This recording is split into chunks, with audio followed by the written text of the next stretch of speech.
چې دا شوی دی انسان دی شوی دی لیکن الله معاف کړی دی چې الله معاف کړی دی ته معاف کړي او نو ملا واستې شي چې خلک په دې خبردار شي چې انسان نه کمه کوتای راځي انکم کنتم تختانون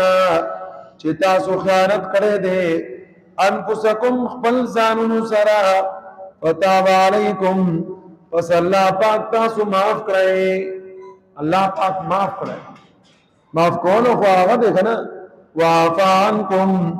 او سکار چتا تشوی دی الله پاک ير کړی دی الله تاسو دی کتاب نه ختم کړی دی اس مسله نشته فالآن پس باشروهن ملاقات کوي خپل زنان او سرا وابتغوا او تلاش کوي ما كتب الله لكم اغه سوچ الله پاک فرض کړی دی تاسو دی پارا دا ملاقات هوس دی پارا نه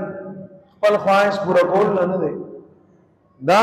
د دې دی پاره دی وابتغوا تلاش کوي ما كتب الله لكم اغه سوچ الله پاک تاسو دی پارا لیکلی دی اولاد دا وعده چې انسان کوي دی اولاد دی پارا اولاد دی پارا او نن زما وعده والا خلق چې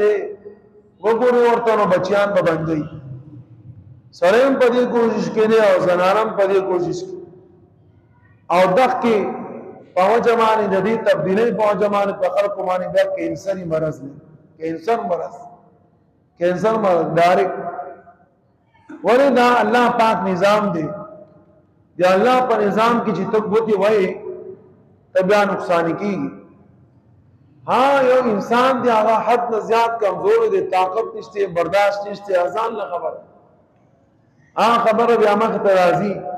چې ماهر ډاکټران څخه خبره وکړي لیکن کنن سما ډاکټران ته وګورئ دی خوان چاته چې یارنا دو بچے ہی اچھے وہی دو بچے اچھے دو بچے اچھے والا چې کوم دینو بیا یو خدا نه خواسته چرته گاډي وخو او بل چا د کور نه پټ کو بیا د مور خپل د قشان نه دا دو بچو اچھو والا حال بیا داسي یا دا شان دو بچے اچھے والا یا ام پناس رانه غي بل ام پناس رانه دا سره دی بچو نه د قشان متازه ناس او زیات بچی دا هر انسان له دې کوشش کول پکار او د هغه تربیت هم د دام نه چې صرف چره اولاد پیدا کول نه د اولاد تربیت انتهایی ضروری او د هغه تربیت دا نه چې د هغه دین خیال وکي د هغه د خوراک سکاک تنظیم کوي او ځان کې له غیرت واچي یو پسې دوی پیانې کوي او د هغه پورا خیال ساتي دا کار پکار دا څنګه چې واده دی کو خزلم خرچنه ور کوي اخري ودا شان در قدر خاوري بسر ګرځي او دا شان ستا بچی راغي غریبانو د خوراک سکاک تنظیم نشته دا ودونو خلق شرم کولی شي سلیم کولی شي دا خو واده نو شدا سواده واده طریقم اختیارول پکار دي چې سره لغوند کې باغ جوړ کوي د خپل بچو د پاره د هغه فکر وسري تربيت ورکړي ذکر رسول الله صلی الله علیه وسلم فرمایي قیامت پر ورځ د ټولو پیغمبرانو په حساب سره زما د خپل امت په کثرت باندې فخر کوم فخر بکوم چې الله زما امت ډیر زیات ده سمرا امت چې رسول الله صلی الله علیه وسلم دې دومره امت یو پیغمبر نه دی شي قدیمانه پیغمبر علیہ الصلوۃ والسلام فخر ذکر اسلام اجازت ورکړه دی او سړی دی پاره چې یو وعده کوي دو کوي درې کوي سلور کوي تاسو ته ودونو اجازت شته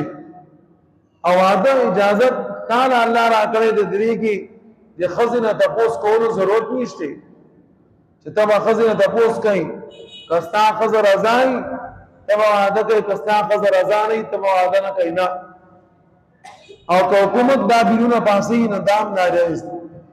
خزینه پدې کې تاسو نشته لیکن تعالی دا تاسو ته چې ته دوی وعده کوي دریم کوي سلور هم کوي نو خپل بچونا د خوراک اسکاک تنظیم وکړي دا خونه چې یو وعده په هغه بندیوان کړه غیر خوراک اسکاک نه ورکړي بل وعده په هغه بندیوان کړه او په دونو باندې انسان غریب کیږي نه دا غلطه خبره انسان چې غریب کیږي او نقصان مومي هغه د ګناهونو په وجه مومي الله پاک فرمایي وليستعفف الذين لا يجدون نكاحا حتى يغنيهم الله من فضله هغه پاک دامن خلق نه خلق چې هغه ودونه وکي هغه ودونه په وجه الله پاک هغه مالدار کی الله هغه مالدار کی ولې جائز کار او کنا چې ته ناجائز کار کوي اگر چې هغه د یو وعده نه بغیر یا یو وعده سره یا سلور ودونو سره ترقی نشي کوي ګناه دی دا دی الله پاک خفقان دی او دی الله خفقان سره انسان و چې هر زبر ترقی موما نشي ورته ملای دی وکلوا واشربوا او خریس کوي حتا يتبين تردی پوری چې قارشی لکم الخیط الابیض استاس دی پارا سپین تار من الخیط الاسودی دی توڑ تارنا دی بارک بھی انشاءاللہ اللہ کا منظوری بیا درس کو اللہ پاک دی عمر کو دی الحمدللہ رب العالمین عاقبۃ للمتقین والصلاة والسلام على خير محمد وعلى آله وأصحابه أجمعين ربنا تقبل منا إنك أنت السميع العليم وتب علينا إنك أنت التواب الرحيم صلى الله تعالى على خير محمد وعلى آله وأصحابه أجمعين بالحمد